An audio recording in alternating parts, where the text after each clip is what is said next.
we have a fantastic guest and an important conversation up next. Joining us now is the host of the This is Revolution podcast, Jason Miles. Jason, thank you so much for joining us today. Thank you for having me. This is cool.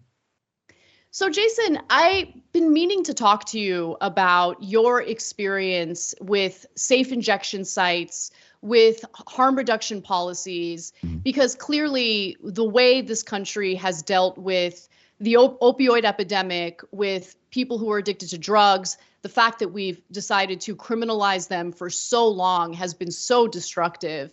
And we're starting to see a different approach in some parts of the country, California being one of them, where the focus has kind of shifted toward the idea of harm reduction instead of criminalization and prosecution. And you had called into the Majority Report back in February, and you just kind of wanted to share your perspective. I thought what you had to say was really interesting, and I wanted to kind of make space for you to elaborate on your thoughts a little more today. So first, let me just kind of set this up, give the audience some context. What have your experiences been in this space, in this area, dealing with drug addiction? I myself have never touched drugs or drank, but drug addiction is pretty deep in my family as far as growing up with an addict. And I've faced homelessness. I actually was homeless for a while, and then kind of the only thing that saved me from it was recently moving down here to Mexico, where I live now. It's the only place I could afford. And I lived and worked with the unhoused for quite some time in what would be known as a wet facility, or a facility where people actually can use drugs. You're not going to lose your housing for drug use. And I had to work hand in hand with the position that I had, actually with a company, an organization called HEPAC. I shouldn't say a company, it's an organization that actually hands out needles. And I think when people think about safe injection sites, or when they think about even wet facilities like the one I was in, it always becomes it's either a I don't want it next to me kind of issue, or that turns into I don't want it at all, sadly, or we need to have more of these things, but silently I don't want it next to me. Because one of the things is, and I can give Oakland as a perfect example, East Oakland.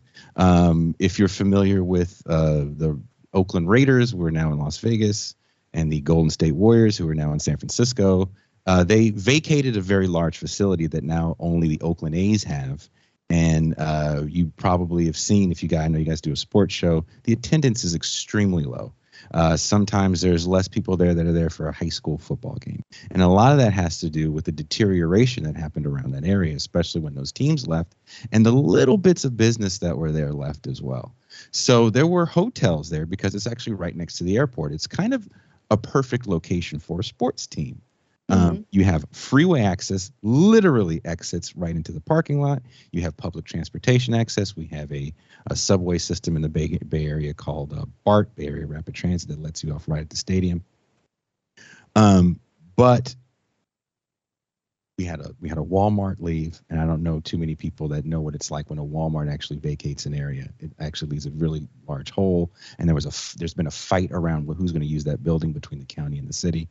And you create this environment where you have a lot of people that are also losing housing that got ramped up during COVID. So these hotels that were left there, and what I think is kind of a great strategy, first step strategy in handling our homeless problem, is single room occupancy, especially with these, or SROs, you might hear people say that.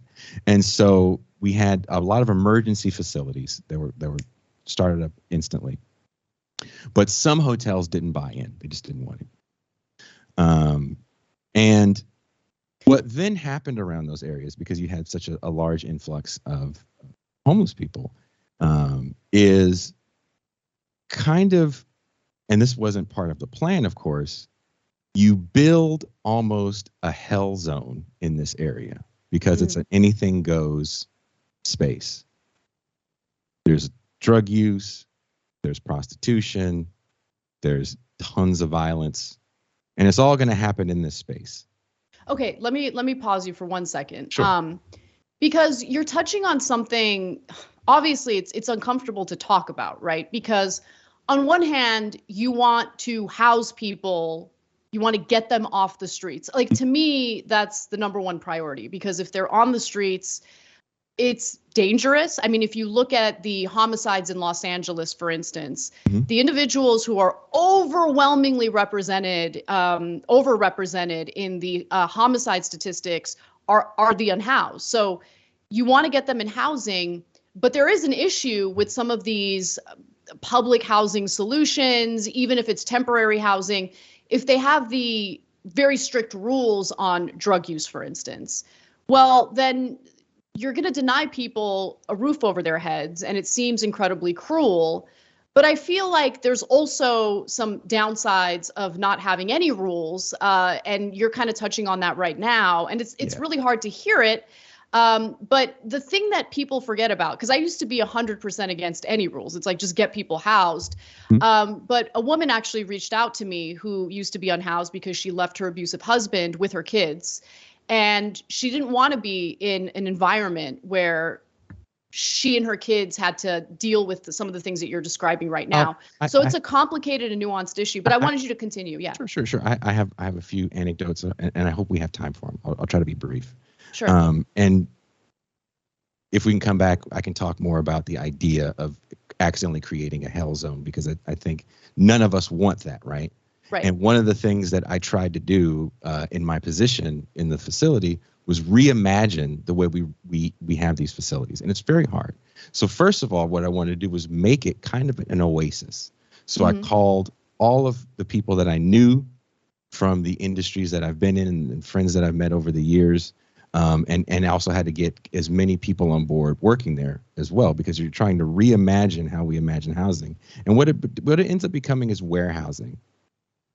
And I think a lot of people don't want to see it that way, because they want to assume that once you throw someone in a house, they're going to be grateful. So that also flattens the way we see homelessness and the people that are unhoused. And my big issue with that is, if you really want to combat this, you have to accept the fact that not everybody's going to be the perfect homeless person. There's going to be real criminals in here. There's going to be pederasts in here. There's going to be rapists and murderers in there.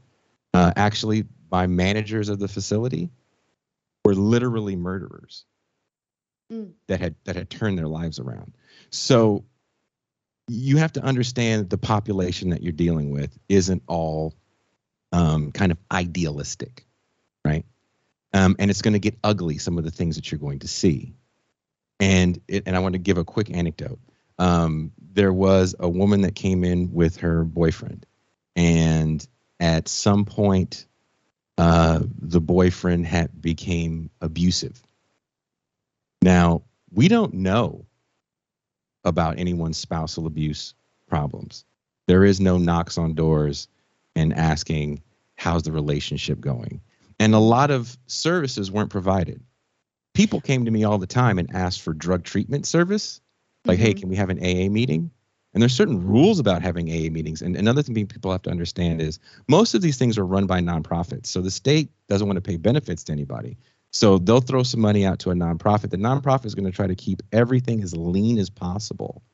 So all the programs that we instituted, even down to a school program that was because we had a woman in the facility that was a retired teacher, and all these kids that were in there, and wonderful people donated materials. We were able to have school for kids even during the pandemic.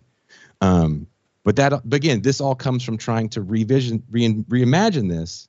And this isn't coming top down. It's not like Gavin Newsom is giving us orders, or the mayor is giving us orders, or city council is giving us orders.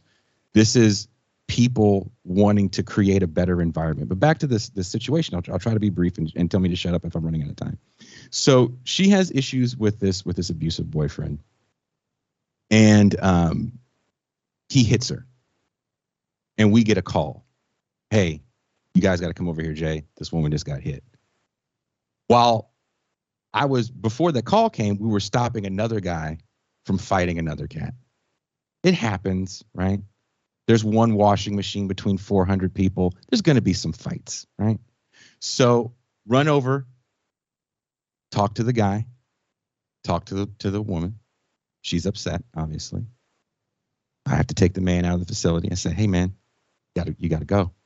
He says, are you going to call the cops? I said, are you going to leave? He goes, yes. He leaves, right? So I go to the young lady and we talk. She's very upset. I asked her if she wanted to go into a different room for the night. She said, yes, please. And I walk her to another room for the gentleman. You know, he's already out of the facility. And I heard her break down and cry in a way I've never heard anyone break down and cry before. And just thinking about it right now is actually making me a little bit emotional. And so she wanted to go back to her room. She's like, thank you for the night. I was like, you can stay there. No, I'll go back to my room. And unbeknownst to us, because hotels are not really set up for surveillance like you would think, it's more for surveillance of a parking lot. It's not for rooms, right? It's where privacy comes into play. He was sneaking through a fence, and he kept sneaking back in. And we had to open doors for people, right? Mm-hmm. They didn't have their own key. And opening the door, I saw him in there. And I took her aside privately, and I was like, hey, is he back? And she lied to me. She goes, no, not at all. Why would you think that? I was like, because I opened the door for you and I saw him. But she had asked me to open the door. That was her way of trying to warn me without warning me, right? So he didn't. Eventually, he had attacked her again, and eventually we had to call the police. Okay. All right. So let me ask you. I have so many questions for you. Okay. So I think the point you made about the lack of government involvement is a really important one, because I see the same problem when it comes to building housing, mm-hmm. right? Where I would much rather have the government be in charge of building the housing, meaning the government hires government workers, pays them really well, gives them benefits. Yeah. And instead of hiring a third party, instead of hiring a private contractor to mm-hmm. build housing so they can pad their pockets by inflating the cost of the building materials or whatever, I just think it would be much better to have the government facilitate all of that. What I'm noticing, just based on the anecdote you're sharing and your personal experiences, is that you have a community coming together trying to do their best. You have a nonprofit organization trying to do its best. But we're talking about people who have all sorts of, problems, issues, whatever you want to call it. They need help. It goes beyond just putting a roof over their head, right? It could be a drug addiction. It could be a domestic violence issue. Mm-hmm. Was there anyone within, your team working mm-hmm. there who had some expertise on these issues, or was it just ordinary people coming together doing their best? I'll be honest. No one wants that job. Mm. So you're dealing with people that some people stay. There's maybe from when I was there, I left because of a COVID outbreak, and it was the second one. And I had a bit of a blow up, and as you can imagine, trying to reimagine the way that nonprofits usually do things, they don't like that, right? So I was a bit of a thorn in the side, and then I left. And there's only about maybe 3 people that are still there from when I was there. And then that extra facility actually went back to being a private hotel. And some people moved throughout the company to continue to help people get housing. Mm-hmm. And because that's our main goal, right? The main goal of this organization actually was to put people into permanent housing. But the problem was that we were just kind of in a warehousing facility where we couldn't speak to the issues that we were dealing with, especially when it came to violence, because the county mm-hmm. didn't want to hear about it, and the nonprofit couldn't have the county hearing about it because that would be detrimental to the program. And the reason why I bring this up, and I want to say this on air, is because not to shut these things down. We have to understand that these are the problems that are going to happen if we want to reimagine what criminal justice looks like. I look at a person like Chesa Boudin, who I got to know kind of peripherally working with Shahid Buttar in San Francisco, trying to reimagine the justice system, reimagine the district attorney's office, and not incarcerate quality of life crimes that leads people down this path. I'll try to be as brief. Again, I know we have a short time. One of my coworkers, we got a new guy that was one of these dudes that had committed a major felony, but he was totally reformed and had just was working in the nonprofit sector. And this was like he had 2 jobs in the nonprofit sector. And part of our job was to hand out food to people at lunch and dinner time, right? So we're doing our food handout. And there was a unit where there was 2 women that had 3 children between the 2 of them in it.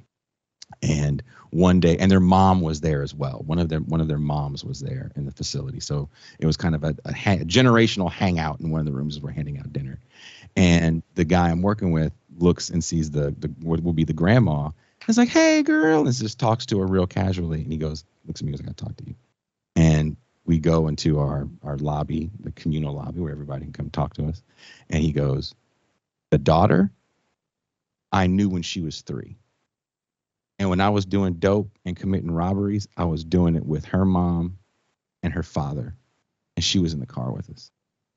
That girl had no chance. She had 2 children that were in the facility. She had more children out in the world. One was a 12-year-old that had stopped going to school at 2nd grade. And one was 6. We're teaching both how to read at around the same time with the schooling. And when you understand that, that's not everybody is on the same what's the word I'm looking for? Yeah, I mean, there's definitely no one. Right, exactly. I mean, it's not an even playing field for everyone from the beginning, right? People It's infuriating. It was infuriating for me because before I knew that, I would have to deal with her and and I didn't mind dealing with the kids to a certain extent. I'm a dad of 4, but it would make me mad at the way she dealt with things. But finding out the story, the backstory, it's a reminder. And what I always say is if homelessness doesn't frustrate you, you're not close enough to it. But you should always be walking a frustrating line of, man, I hate this, but you have to have a certain level of understanding because a lot of times we otherize people. Once you're homeless, once you're mentally ill, then you're other. Yeah, no, I think you're right about that. So final question for you. From your experiences, obviously you noticed that there were some flaws, right? So if you had all the resources and you could create a supportive system that's actually way better, it's reimagined, it's kind, humane, it does more than just put a roof over people's heads. I mean, housing's important, but clearly the homelessness issue it's so much more nuanced than that because people come from so many different stories, so many different issues, whether it be an abusive relationship or drug addiction. So what would you want to see in an ideal program or system to give folks the help they need to get their lives back on track? First and foremost, I want it to be somewhere where people felt comfortable in the sense of they weren't on the cusp of constantly losing something for not following a certain rule or having the right paperwork. Number 2, I'd want not just counselors in the facility, but the counselors also have outreach help as well because we don't want to burn people out constantly. I would want there to be some sort of communal staff in the sense of people can learn how to cook, not just for themselves, but for everybody. So we do things communally. Education, that's also communal. One of the greatest things that we did was when we got to have the school, it wasn't we brought outside teachers, it was the people that taught that had lost their home for whatever reason, got to teach again. And there was something about that vibe that whenever that people would see, because I always did these things in the space where people could see. When we hit the personal training, the physical therapy, people had injuries for 20 years and they couldn't move arms and legs, and they were finally able to get range of motion again. And, even the yoga was kind of one of those things. It was like, I never thought I'd be doing yoga. So can we create a place that's kind of like a resort and change the way we view this instead of looking at it as warehousing a problem of ne'er-do-wells? If you want drug counseling, here it is for you. But definitely we have needles for you if you need. And sharps. You know what the biggest problem we had? We lost so many janitors for. There was no place for people to throw away needles. And we had a lot of people had HIV and hepatitis. And the maintenance staff was getting needles stuck into their shoes. Man, this country is in Such a massive crisis. And, you know, I don't think, first of all, thank you for coming on and sharing your experiences. Because, yeah, I think it's really easy for people to otherize and to just want to throw people away or warehouse them, but it doesn't solve the problem, right? It's more than just putting a roof over people's heads. And I think that you raise a lot of interesting issues. In fact, hopefully we can continue the conversation at a later date. In fact, on October 23rd, you and I are going to be doing a live show with Ben Burgess in Los Angeles. So get your tickets if you're interested. If you're in LA or near LA, you should come see the live show. Again, it's on October 23rd, which is on a Sunday. And I could talk about this with you for the entirety of the show, but unfortunately, we're out of time.